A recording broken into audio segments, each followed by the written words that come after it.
Еще вчера авто без водителя казалось фантастикой, сегодня это реальность. Татарстан в этом один из пионеров. Беспилотники производят КАМАЗ, а такси без водителя обслуживает Иннополис. Спасибо поддержке Республики Татарстан, благодаря которой мы запустили первую эксплуатацию беспилотных автомобилей в Европе. Это очень здорово. Мы рассчитываем на то, что наше плодотворное сотрудничество будет продолжаться. Спасибо. Да, на вашей машине только герба Татарстан, что-то я не видел, может появится.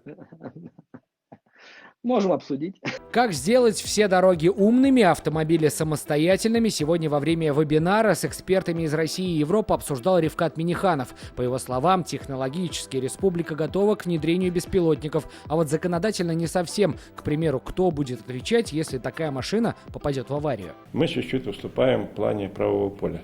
То есть нормативные документы, это то, что связано с стандартизацией, с применением различных ГОСТов. Вот с этим чуть-чуть есть вопрос. Но можно ли доверять роботам на дорогах и безопасны ли они? Волнующий многих вопрос экспертам задал Рифкат Миниханов. Опасения идут просто от отсутствия опыта. Как только люди смогут испытать на себе все преимущества такой технологии, я думаю, что все вопросы отпадут, и никого силой загонять в беспилотный автомобиль не придется.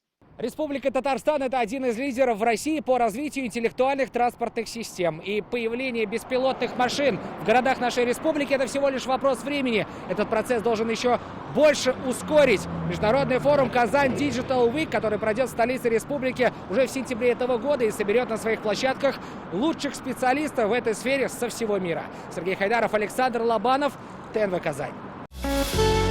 Авыр һәм мөмкин кадәр илә булу соралган вакытта ТНВ телеканалы тамашачыларга яраткан фильмын кабат карау мөмкинлеген бирә. Хәзер "Синең күзләр" фильмы ТНВ.ру сайтында бар. Бу көннәрдә өйдә булыйк. Наша рука помощи вашему бизнесу. Антикризисные предложения. Телефон 843 5 705 100.